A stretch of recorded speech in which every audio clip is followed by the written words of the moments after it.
الحمد للہ الذی ذی العزت والعلا والصلاة والسلام علی سید الانبیاء شمس الضحیٰ بدر الدجا نور الہدی منبع الجود والعطا اما بعد اعوذ باللہ من الشیطان الرجیم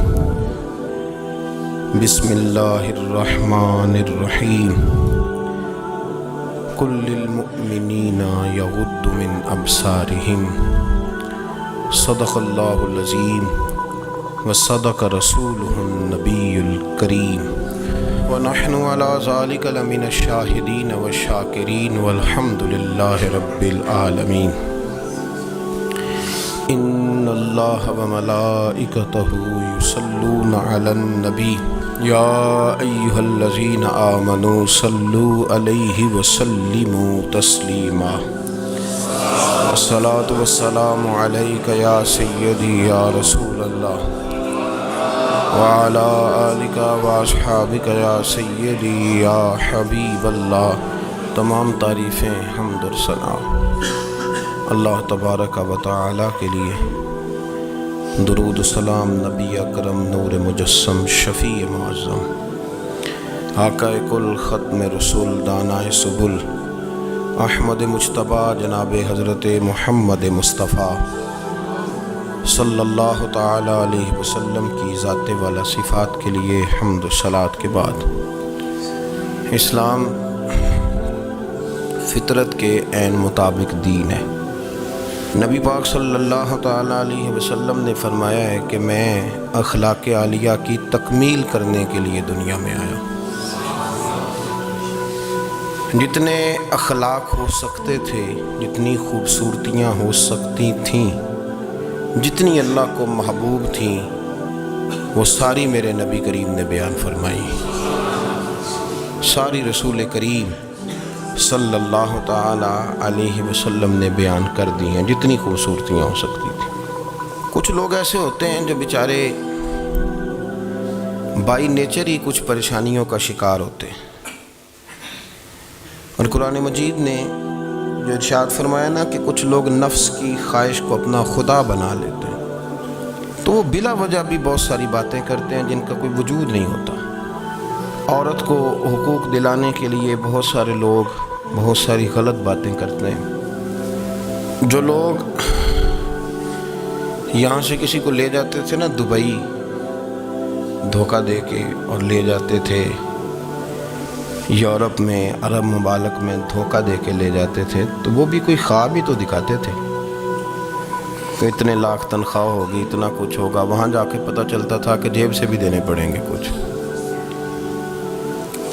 بہت سارے لوگ ایسے ہوتے ہیں، وہ سارے خوبصورتی کے نام پر ہی دھوکہ دیتے ہیں۔ آپ کو پتہ ہے کہ جو آدمی کسی کو لالچ دیتا ہے تو کسی کو لوٹنے کے لیے اسے لالچ دینا بڑا ضروری ہوتا ہے۔ لوگ پہلے لالچ دیتے ہیں پھر لوٹتے ہیں، پہلے مکمل لالچ دیتے ہیں، یہ چیز مل جائے گی، یہ چیز مل جائے گی۔ لوگ مکمل لالچ دیتے ہیں، اس کے بعد پھر لوٹتے ہیں۔ اور اگر لالچ نہ دیں تو کوئی آدمی قابو آئے گا؟ لوگ لوٹتے ہیں لالچ دے کر۔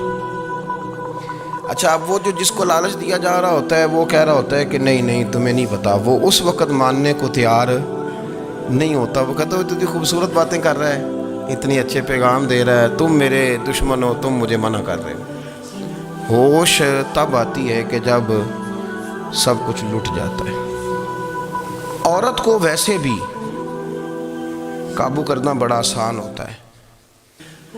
اعلیٰ حضرت بریلوی رحمۃ اللہ علیہ فرماتے ہیں بیٹیاں نازک شیشیاں ہوتی ہیں، ان کو تو ذرا سی چوٹ لگے تو ٹوٹ جاتی ہیں۔ دیکھیں کتنا بڑا جملہ کہا بریلی کے امام، نازک شیشیاں ہیں۔ ذرا کوئی آدمی گمراہ کرتا ہے، ذرا خراب کرتا ہے۔